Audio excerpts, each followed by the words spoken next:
Bem-vindo para eles? Sejam bem-vindos em nome de Jesus. Que Deus abençoe a vida de vocês. Mas vamos ler a palavra de Deus então, irmão? João capítulo 14, versículo 10. Assim nos diz: Não crês tu que eu estou no Pai e que o Pai está em mim?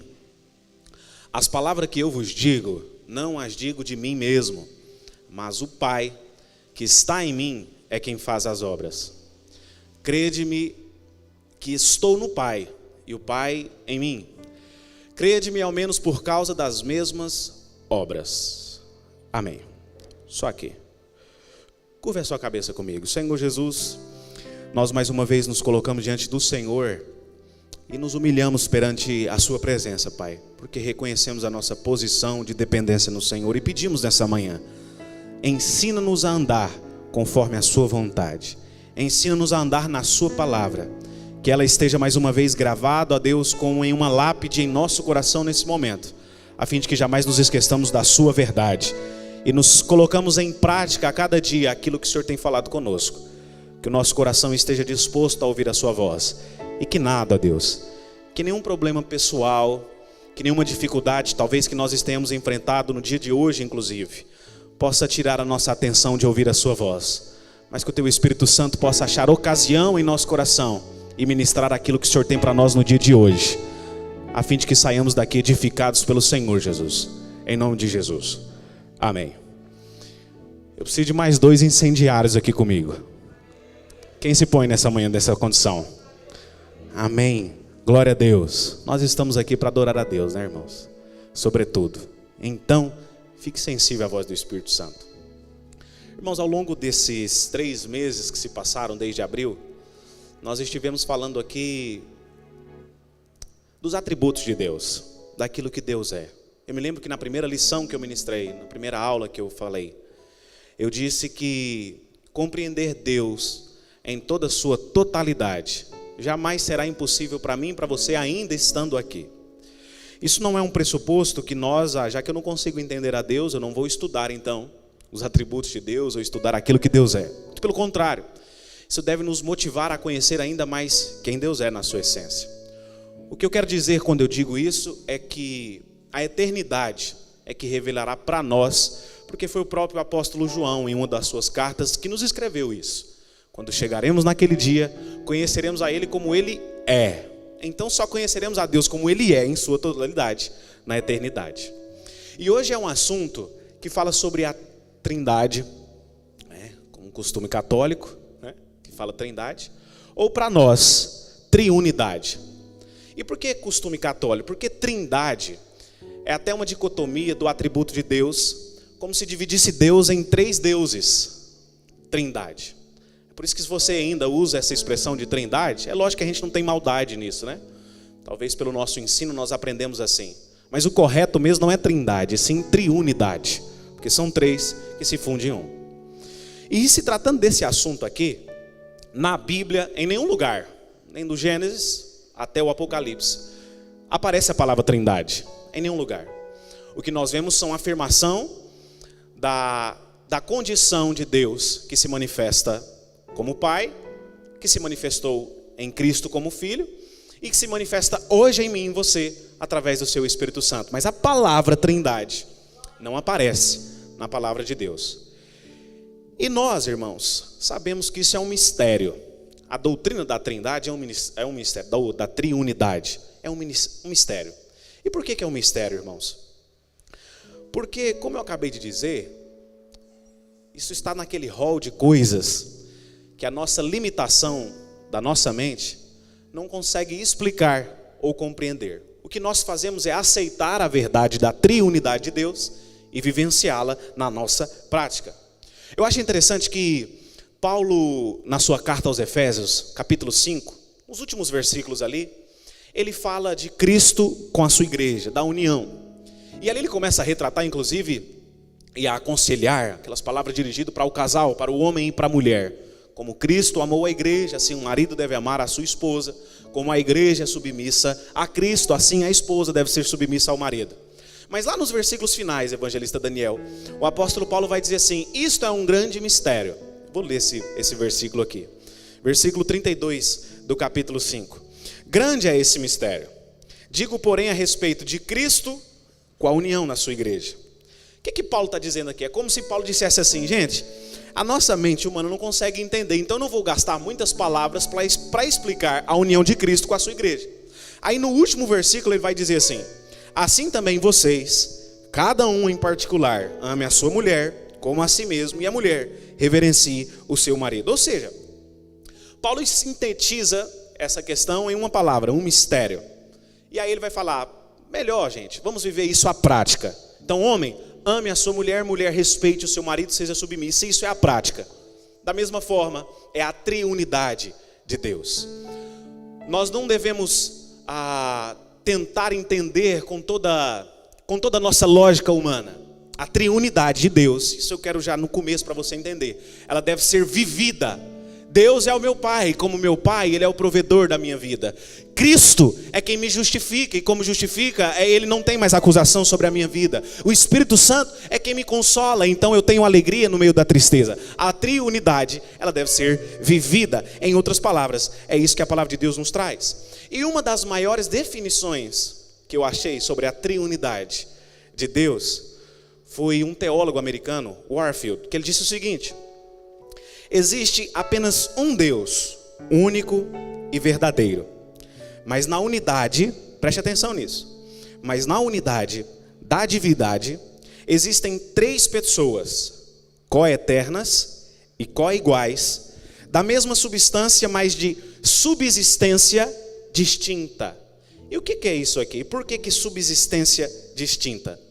Porque apesar das três pessoas em Deus, Pai, Filho e Espírito Santo, elas trabalharem para um propósito específico, que é a salvação da humanidade, e a partir de Cristo, da regeneração da humanidade, são pessoas diferentes e têm funções distintas dentro da triunidade de Deus. É como eu e você. Nós somos divididos em três partes, não é, irmãos? Quais são as partes que nós somos divididos? Você lembra? Corpo, alma e espírito nós somos divididos. E cada uma dessas parcelas que eu e você temos, ela é responsável por alguma coisa. O nosso espírito é o meio pelo qual nós não somente nos comunicamos e nos relacionamos com Deus, mas é através dele também que nós vivemos a eternidade. Então quando nós morremos, o nosso espírito volta para Deus. O corpo apodrece e acaba, já não existe mais. Então o espírito nós relacionamos com Deus. A alma é o centro das nossas emoções, como nós sabemos. Então, além de, através da alma, sentirmos alegria, tristeza, tudo que é emoção ou sentimento lá, na alma também reside todas as informações que nós guardamos. Por quê? Porque a alma diz respeito ao nosso cérebro, é a nossa mente, é a nossa capacidade de sentir, e é aquilo também que nos torna humanos, a alma. É a nossa razão de sentimento também.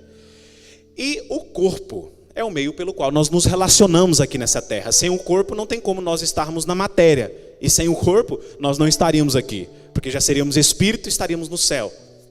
Aí Paulo vai dizer algo parecido com isso lá em Filipenses, capítulo de número 2, versículos 6 e 7.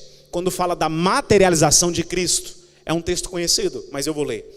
Paulo vai dizer assim: Jesus, que sendo em forma de Deus, preste atenção nesse texto, que esse texto aqui é extremamente profundo. Jesus, sendo em forma de Deus, não teve por usurpação o ser igual a Deus, mas esvaziou-se a si mesmo e tomou a forma de servo, fazendo semelhante aos homens. Não é que Cristo, e aí é uma doutrina que é pregada na teologia em algumas vertentes, Cristo foi criado e passou a existir a partir do corpo ali, não. Ele é Deus, ele se esvaziou da condição de Deus e tornou ou tomou a forma de servo, fazendo-se semelhante aos homens. E para que isso? Para que ele pudesse se relacionar, para que ele estivesse então materializado aqui nesse mundo. É isso que Paulo diz aqui nesse texto. E dentro dessas funções da Trindade, é isso que eu quero me ater aqui nessa manhã, porque mais do que compreender teologicamente, como eu disse, é viver a prática dessa verdade, da triunidade de Deus. Em primeiro lugar, nós temos o Pai e as três funções do Pai. Ele é o sustentador, ele é o criador e ele é o provedor. Você pode repetir isso comigo? Nosso Pai, ele é sustentador, criador e provedor. Essas três funções. E em se falando disso, o que nós precisamos entender, que toda a tentativa, para mim fechar essa questão, da função da triunidade de Deus, toda a tentativa de explicar ou de alguma forma ensinar o sistema da triunidade, ela é pecaminosa, ela é hierarquizante, ela é até idolátrica. Por quê? Porque se a gente vai explicar Deus como sendo diferente, no sentido de três pessoas diferentes, é como se nós estivéssemos construindo um altar para cada Deus. E é por isso que isso passa a ser uma idolatria. E uma vez que não existe diferença entre as pessoas de Deus, nós podemos categoricamente afirmar também que não existe hierarquia, como se o Pai estivesse acima, e depois nós temos a figura de Jesus, o Filho, e depois nós temos o Espírito Santo, como se um fosse mais importante que o outro. Não existe isso, segundo a palavra de Deus, e é ela que nós vivemos.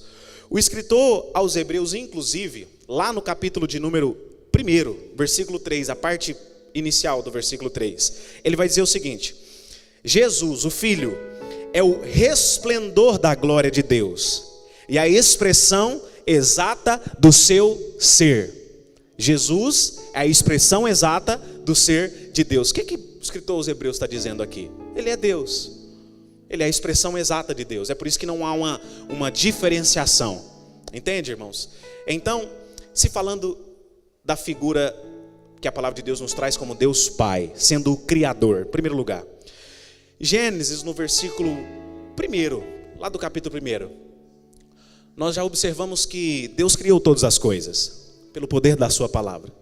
E como Criador, Ele fez tudo pelo poder da sua palavra. Sendo o Criador, irmãos, eu disse isso há 3 quartas-feiras atrás, quando eu comecei o estudo aqui do alívio, falando sobre Yahvé, que é a palavra que Davi usa lá no Salmo 23. Deus, ele não foi causado por nada, e muito menos foi criado por alguma coisa. Isso nos diz respeito que nada está acima de Deus, e muito menos nada pode destruir a Deus, porque Ele é e Ele causa, Ele é o fator. Ou seja, ninguém compartilha o título de Criador com Deus. Tudo que existe veio através de Deus, do seu poder. E de forma prática, a gente já sabe, pastor, eu sei que Deus é o Criador de todas as coisas. O que isso significa para mim? Como é que eu posso aplicar isso então na minha vida, sabendo que Deus é o Criador? São 4 ações, irmãos, que isso deve levar eu e você. Em primeiro lugar, preste atenção aqui, nós devemos ter temor e reverência com Deus.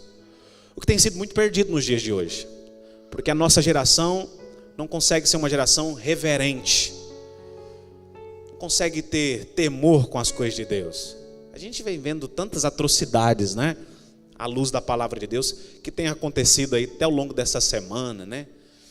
A questão ali do LGBTQIA+, tanta letra naquela sigla, né? Enfim, não existe mais temor.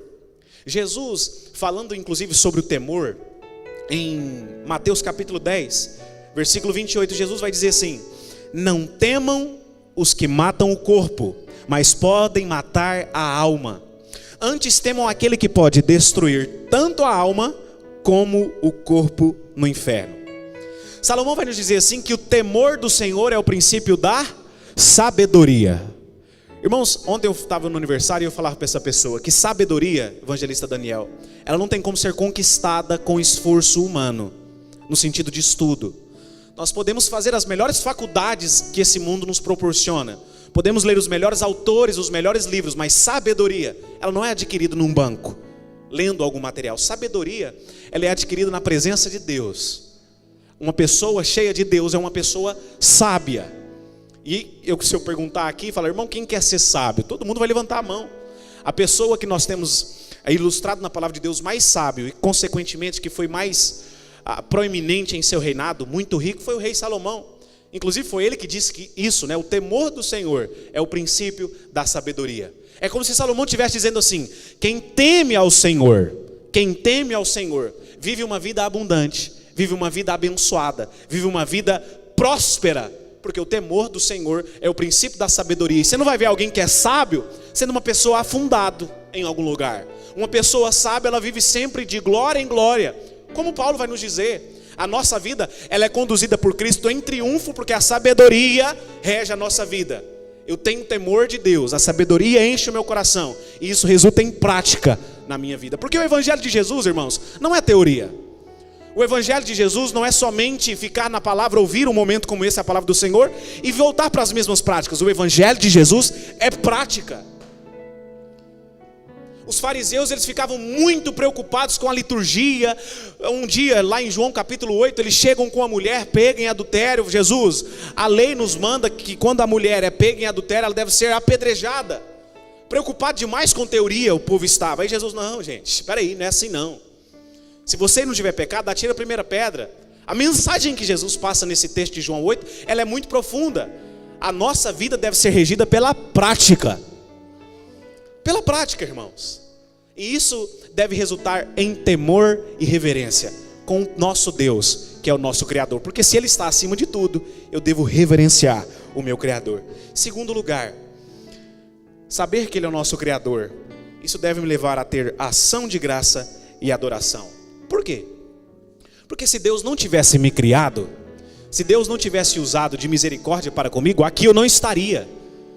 E entender que eu sou dependente dEle, entender que a graça dEle é que me alcança, que a misericórdia dEle se renovou inclusive essa manhã e fez com que eu estivesse aqui nesse momento, isso faz eu não somente agradecê-lo, mas viver em uma vida de adoração. Porque entenda, irmãos, a adoração, e grave isso no seu coração essa manhã, a adoração não é somente um momento como esse que nós estamos aqui na igreja. A adoração é uma vida. A adoração, ela deve estar presente na nossa vida em todos os momentos. Porque quando eu entendo essa questão, que mesmo eu não merecendo a graça e a misericórdia de Deus me alcança e me segue todos os dias, eu passo a entender que mesmo no momento de perca, mesmo no momento que as coisas não vão bem, Deus é digno da minha adoração e da minha gratidão. E consequentemente, irmãos, uma vida de adoração, ela nos aproxima mais de Deus. Eu lembro daquela passagem em que Jesus estava na casa de Lázaro. E quando ele estava ali, algumas pessoas estavam lá, e chega uma das irmãs de Lázaro, quebra um vidro de um perfume, começa a lavar os pés de Jesus.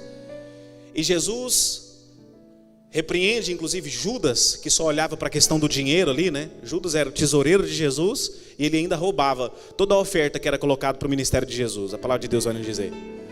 E quando Jesus estava ali, Judas criticou, né? Por que não pegou esse perfume aí, vendeu e repartiu para os pobres?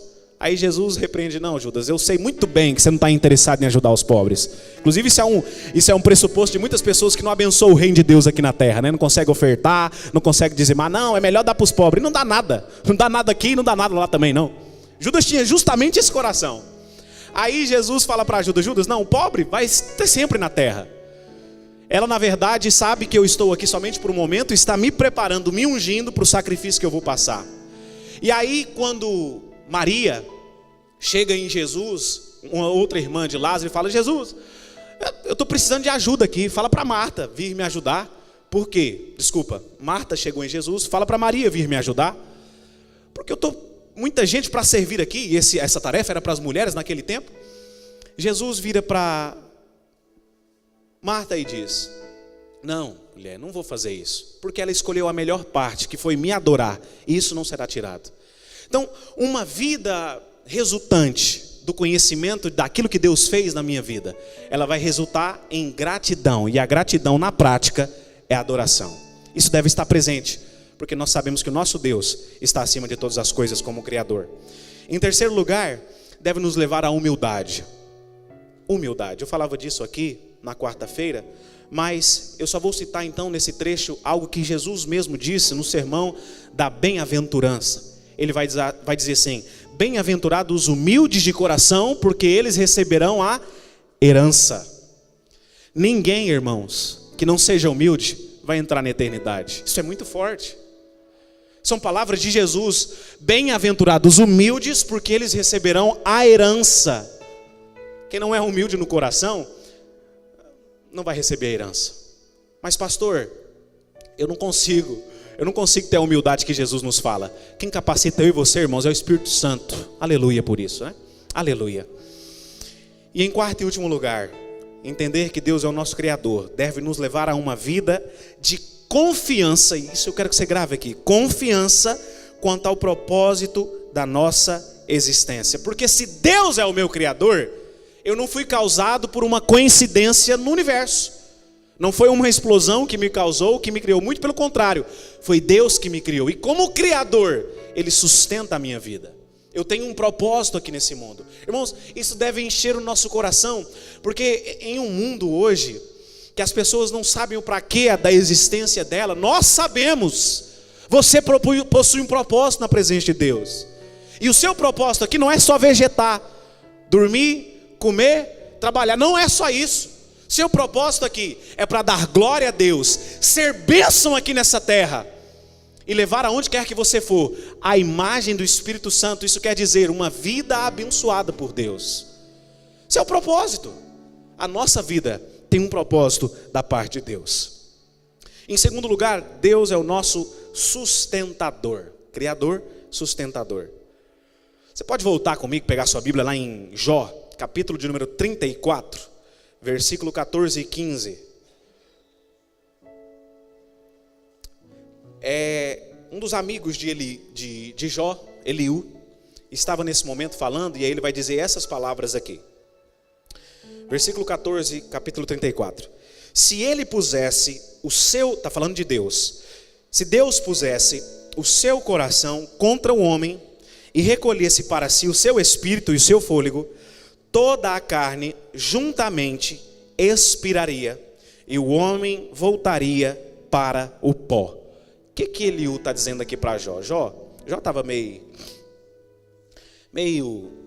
triste ali, uma das palavras de Jó.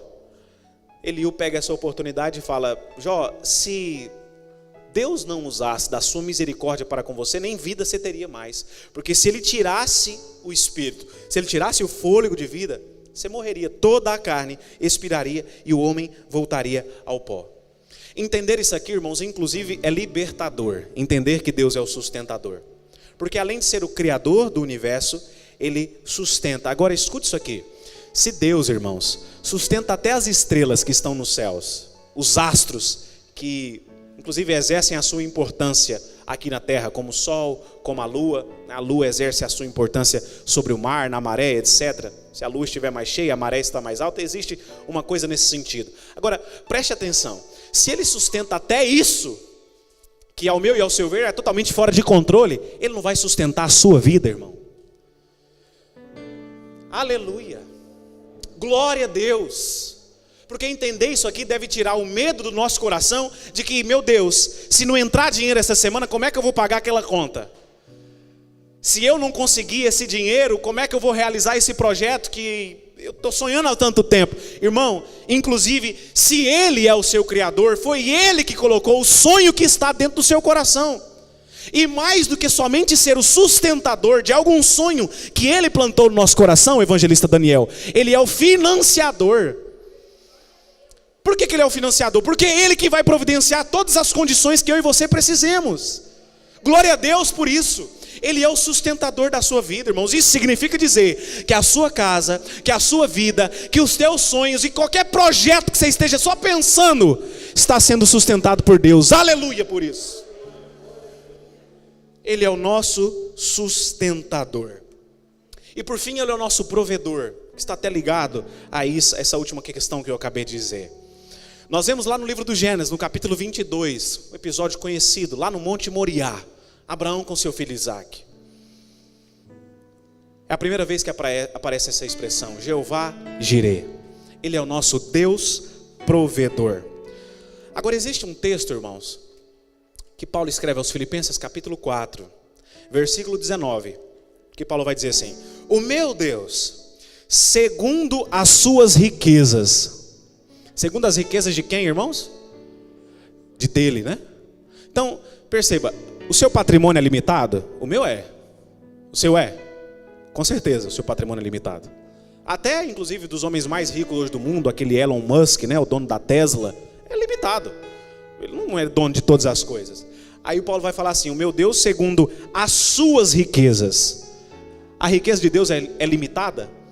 Pelo contrário, foi Ele que criou tudo que existe. Então, o que pode ser limitado? O que é como o nosso Deus? Aí ele continua: suprirá todas. Paulo não fala que somente será algumas necessidades. Paulo não fala para os irmãos ali de Filipenses, ele vai suprir somente o que vocês precisam vestir, ou somente o que vocês precisam comer, ou somente uma parcela daquilo que vocês estão projetando num sentido de sonho. Não, Paulo diz: todas as vossas necessidades. E aí a parte especial desse versículo: em glória por Cristo Jesus. Tudo que eu e você precisa, irmão, é suprido não em algo passageiro, mas em glória por Cristo Jesus. Ele é o nosso provedor, irmãos. Enche o seu coração com essa verdade. Segundo, a segunda manifestação de Deus, Deus Filho. Ele exerce 3 funções, o nosso Senhor Jesus. Primeiro, Ele é o nosso libertador. Ele mesmo quem disse isso, né? João capítulo 8, versículo 36. Se pois o Filho vos libertar, verdadeiramente vocês serão livres. Agora perceba aqui essa verdade. Jesus, Ele não somente nos tira da mentira. E por que mentira? Porque se nós não vivemos a verdade, nós vivemos uma mentira. E como tem tantas pessoas no mundo, irmãos, que vivem uma mentira, fazem uma coisa achando que estão fazendo o correto, mas na verdade estão quilômetros, anos-luz da verdade.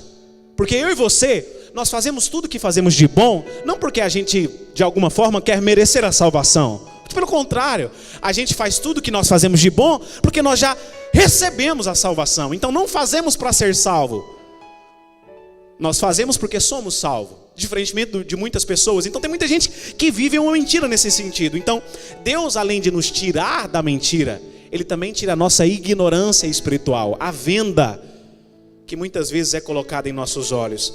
Agora, preste atenção. O escritor aos Hebreus vai dizer assim: gente, nós precisamos correr com paciência a carreira que nos está proposta. Mas antes, no início desse versículo, ele vai dizer assim: deixando de perto todo o embaraço que te rodeia. Esses dias para trás eu conversava com uma jovem, 25 anos aproximadamente, eu e a minha esposa, a pastora. E ela falando assim para mim: pastor, tem hora que eu vejo que as coisas estão amarradas na minha vida, porque começa a dar um pouquinho certo e dá errado de novo. E aí na hora eu lembrei desse versículo, né, deixando todo perto do embaraço, porque algumas coisas, algumas práticas que ela estava tendo, eram um embaraço que ela estava realizando. Ou melhor dizendo, estava sendo presa por esse embaraço. E eu disse para ela esse versículo: é embaraço, irmão, que você precisa tirar isso da sua vida. E quando Jesus fala esse versículo: se pois o Filho vos libertar, verdadeiramente vocês serão livres, isso também nos diz respeito que nós somos livres de pecados que muitas vezes nos prendem, de coisas que nos amarram e nos impedem de viver a caminhada que Deus tem proposto para mim e para a sua vida. Então, irmãos, como a gente acabou de cantar agora há pouco aqui a canção de Fernandinho, eu e você somos livres. E a principal liberdade que Deus nos proporcionou em Cristo Jesus foi a liberdade de mim e de você mesmo. Eu e você precisamos ser libertos de nós mesmos, da nossa vontade carnal, do nosso pecado carnal, que tanto nos rodeia a cada dia. E entender isso aqui, irmãos, vai nos fazer também trazer libertação para outras pessoas. Porque em um mundo que está preso na idolatria, um mundo que está preso no pecado, nos vícios, eu e você precisamos ser libertadores dessa geração. E em nome de Jesus, Deus vai conceder graça para que você liberte pessoas em nome de Jesus, irmãos. Pessoas que estão presas no vício, sabe aquelas pessoas que precisam de um cigarro, que precisam de uma bebida alcoólica, que precisam de uma droga para preencher o vazio da existência. Cristo nos libertou para que nós também pudéssemos levar libertação para essas pessoas, porque Ele é o nosso libertador. Aleluia por isso. Segundo lugar, Ele é o nosso mediador. Hebreus vai nos falar muito sobre isso, né? Porque na verdade a figura principal ali de Hebreus, quando a gente começa lendo o capítulo 1 que a gente leu agorinha, a figura principal de Hebreus é Jesus. E vai falar muito sobre a questão do sumo sacerdote, que ele entrou de uma vez por todas no Santo dos Santos e fez ele mesmo, né? Nos preparou um novo e vivo caminho para que a gente possa então adentrar no Santo dos Santos. Então, irmãos, o nosso mediador não é o apóstolo Pedro ou o apóstolo Paulo, ou como alguns pensam, Maria, que foi mãe de Jesus aqui nessa terra, ou o pastor Brenner, que é o pastor que está aqui sobre a sua vida. Não. O nosso mediador é Cristo Jesus. Isso nos dá a certeza, irmãos, que esse caminho que nos faz a chegar a Deus jamais pode voltar atrás ou ser destruído. Porque se eu fosse o mediador dos irmãos, os irmãos estariam suscetíveis ao fracasso. Por que é que quando um pastor cai em pecado, olha aqui para mim, você que não está olhando. Por que é que um pastor, quando cai em pecado, muitas pessoas também desviam da fé? Porque estão confiantes somente no pastor, olhando só para o pastor, esse pastor aqui que está falando para você, de carne e osso, que é suscetível ao erro também. Agora, quando o meu olho, o seu olho está em Jesus, irmão, pode pecar quem for, eu estou seguindo a Cristo, é Ele que me liga a Deus. A minha fé está alicerçada na esperança que Ele entrou no Santo dos Santos. Ele é o meu mediador, Jesus. Só que traz libertação para mim e para a sua vida. E eu e você precisamos assumir o papel que eu e você, irmão, eu não sei se você sabe disso. Você é evangelista aqui nessa terra. Não, pastor, não sou ordenado igual o evangelista Daniel, não sou ordenado, não precisa ser ordenado não, a unção não. Jesus disse que nós seríamos cheios do Espírito Santo para quê? Para sermos testemunhas. Testemunhar de Jesus é ser evangelista. Você precisa apontar o caminho. E hoje, irmãos, como eu dizia agora há pouco, nós estamos vivendo em um mundo muito relativizado. Tudo depende do ponto de vista. Não existe uma verdade, né? Existem várias visões de uma verdade. Então, depende, é tudo relativo. E eu e você, que já fomos alcançados por Cristo, sabemos que não existe várias vertentes da verdade. Não existe uma verdade. Existe a verdade, existe o caminho. E qual é essa verdade? Qual é esse caminho? Jesus. É a única verdade que nos leva a Deus. Então, diferente do que muitas seitas pregam, que muitas outras religiões inclusive pregam, não são as minhas boas obras que me fazem ser ligado a Deus. Não é a minha grande fé também, porque a Alessandra inclusive leu o texto aqui nessa manhã, lá em Gálatas, que nós somos salvos mediante a graça através da fé. Mas até a fé, ela é dom de Deus. Então a gente sabe que não é pela nossa grande fé que nós somos salvos e chegamos a Deus, mas é através de Cristo, nosso mediador. Aleluia por isso. E em terceiro lugar, libertador, mediador, e Ele é o nosso salvador, redentor. Por meio dele nós somos salvos da condenação e obtemos a reconciliação que tinha sido quebrada da aliança. Romanos capítulo 3, versículo 23 e 24. O apóstolo Paulo vai escrever assim: porque todos pecaram e destituídos estão da glória de Deus, sendo justificados gratuitamente pela graça, pela redenção que há em Cristo Jesus. Eu quero somente lembrar os irmãos dessa figura de redentor que Jesus é. No Antigo Testamento nós tínhamos a figura, e no Novo também, a figura do escravo. Se alguém quisesse fazer aquele escravo livre da mão daquele senhor, ele tinha que pagar um preço. E o senhor ali exigia um preço. Não, paga tanto que ele vai estar livre. Jesus, ele se colocou na posição de redenção, porque ele nos livrou do pecado e também da condenação do pecado. Então, ele é o nosso redentor. Ele pagou com o seu sangue o preço que eu e você precisávamos que fosse pago e que não tínhamos condição de pagar. Então ele é o nosso Salvador, redentor. Ele é a nossa salvação. Em terceiro lugar, irmãos, o Espírito Santo. A terceira função da triunidade de Deus. Ele é o nosso Consolador. Quando Jesus disse que enviaria o Consolador, em um dos últimos momentos ainda com os discípulos, ele usa uma palavra que para a gente entender, a gente precisa voltar lá no grego, a palavra paracletos. Paracletos, eu acho muito interessante o grego, porque o grego, uma palavra, ele tem um significado no português de uma frase, de uma sentença toda, né? Então, paracletos é uma pessoa que está do nosso lado, chamado para ficar do nosso lado, para nos ajudar. Então Jesus vira para os discípulos e fala: olha, eu vou e vos enviarei o paracletos. Vou colocar agora nas palavras de Jesus. Gente, eu estou me ascendendo aos céus, estou voltando para a destra do Pai, para me assentar ali. Mas eu vou deixar com vocês aqui alguém que não somente vai estar do lado de vocês todos os dias, mas também ajudará vocês em suas aflições. Isso aqui é maravilhoso, irmãos. Entender isso aqui nos faz viver na verdade que o Espírito Santo não somente caminha conosco, mas está dentro de nós para nos ajudar nas nossas fraquezas. Jesus nos disse que, melhor dizendo, Paulo nos disse que nós somos templo do Espírito Santo, morada de Deus, morada de Deus. E se eu sou morada de Deus, lavado, remido pelo sangue de Jesus, eu preciso entender que essa morada, ela deve ser cuidada, ela deve ser adornada. O meu Consolador, o Paracletos que vive dentro de mim, ele não pode estar em uma casa de qualquer jeito, desarrumada, desorganizada.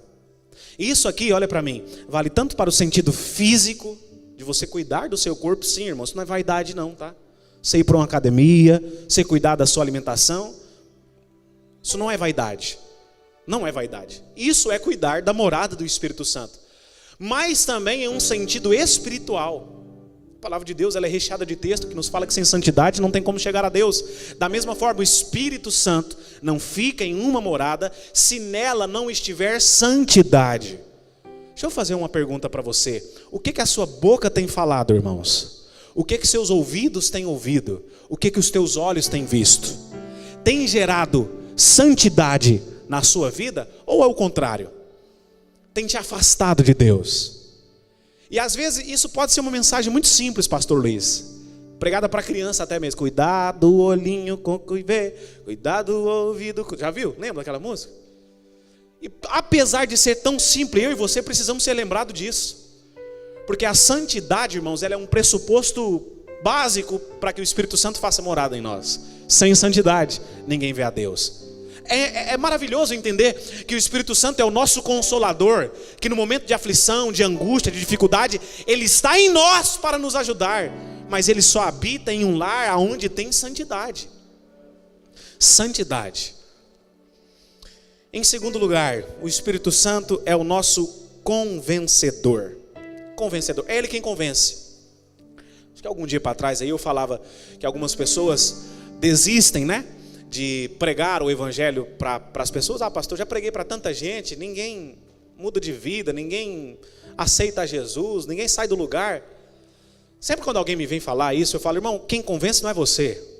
Você lança a semente da palavra. Quem convence é o Espírito Santo. O próprio Jesus vai nos dizer sobre isso. Vai dizer que o Espírito Santo convenceria o homem do pecado, da justiça e do juízo de Deus.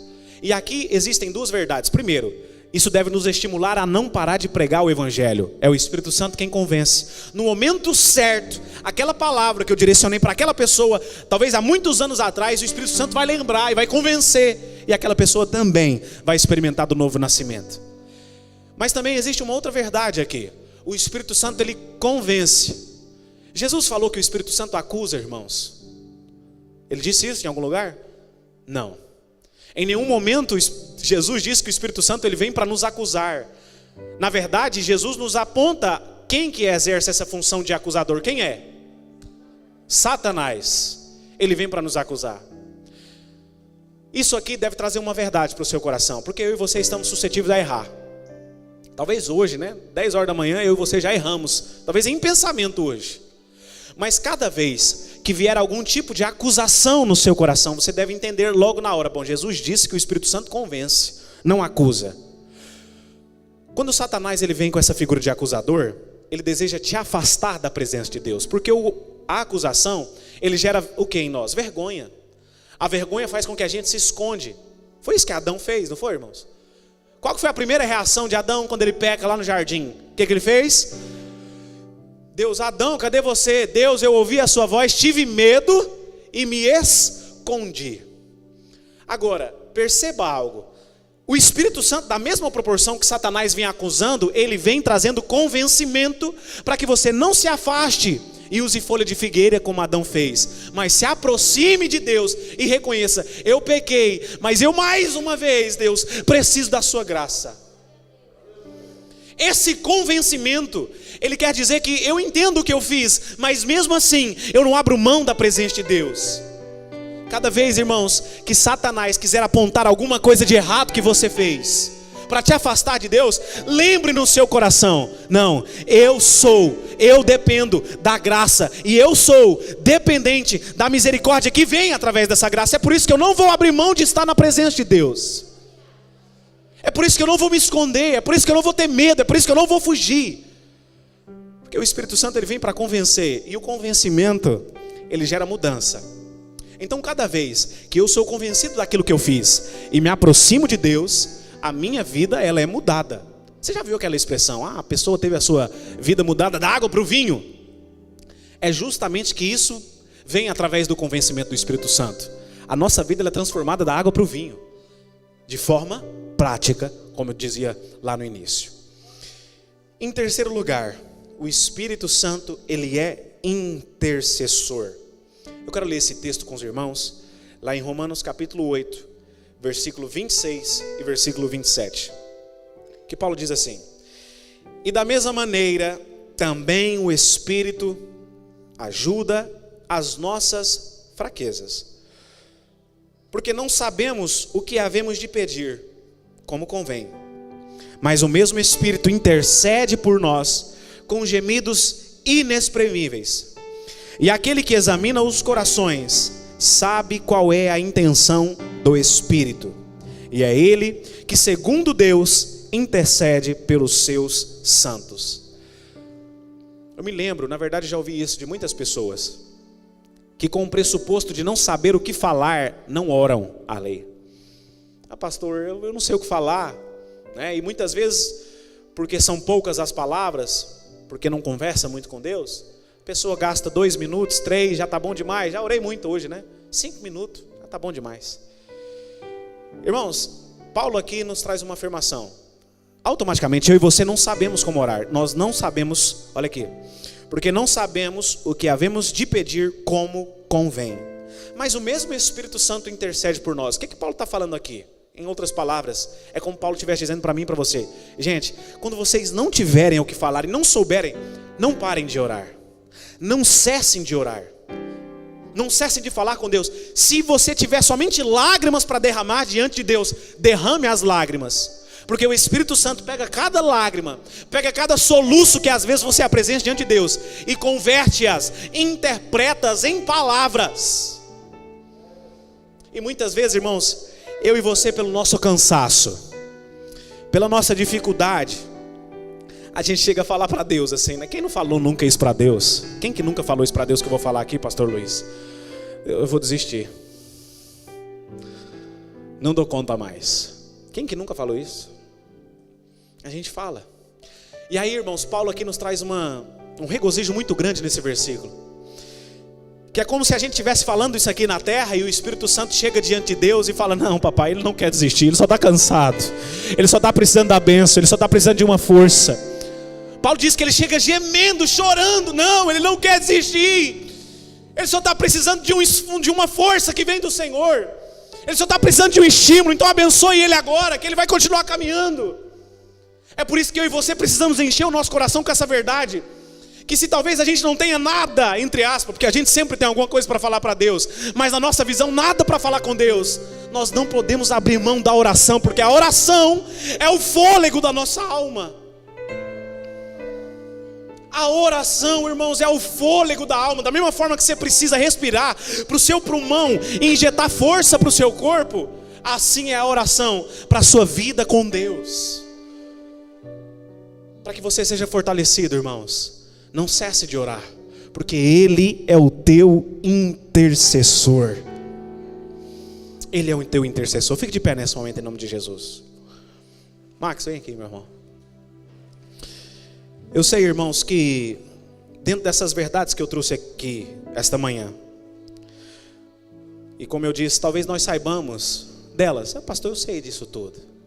É por isso que eu disse que não basta apenas saber, não basta apenas conhecer a Bíblia. Eu posso conhecer todos os versículos de capa a capa. Se isso aqui, como disse o salmista no Salmo 119, verso 11, se isso aqui não estiver no meu coração, ou seja, não estiver presente na prática da minha vida, será um conhecimento inútil. Eu preciso me apropriar dessa condição, então. E eu quero ficar mais nesse final que eu disse, do Espírito Santo. Que Ele é o meu intercessor. Que Ele é o meu ajudador. Que Ele nas minhas necessidades, escute isso aqui. O Espírito Santo, nas minhas necessidades, está com a sua mão disposta a me ajudar. Ele é o nosso Paracletos, irmãos. Aquele que está comigo e me ajuda quando eu preciso. Eu já precisei de alguém e já ouvi um não bem grande. Não, não posso. Eu tenho certeza que você também já precisou de alguém. E às vezes você até confiava naquela pessoa que ela ia te ajudar e ela não te ajudou. O melhor da parte de Deus é saber que quando nós precisarmos deles, independentemente de como esteja a nossa vida, Ele nunca vai falar não. Porque em Cristo, Ele já disse sim para mim e para você. Curva a sua cabeça nesse momento. Pai, nós estamos aqui neste instante. Que tudo isso que o Senhor nos trouxe essa manhã, ó Deus, possa nos instruir na sua verdade, a fim de que possamos nela caminhar todos os dias. E não nos apartar, ó Deus, do conhecimento do Senhor. Nos ajude, ó Deus, nas nossas fraquezas, porque, como nós acabamos de falar, nós não sabemos como proceder, nem como pedir, nem como orar, ó Deus. Às vezes as situações difíceis são tantas nas nossas vidas, que elas nos sufocam, ó Deus, e tiram a nossa perspectiva de olhar para o Senhor. Mas em nome de Jesus, renove em nós a esperança de que o Senhor está conosco, ó Deus. De que a sua mão não está encolhida, de modo que não possa nos abençoar e não nos ajudar. Nos levante para caminhar com o Senhor, e que possamos viver a totalidade do Senhor, Deus. Que possamos viver o Senhor como Pai, o Senhor como Filho e o Senhor como Espírito. Que isso esteja claro e evidente no nosso coração. Em nome de Jesus. Amém e amém. Graças eu te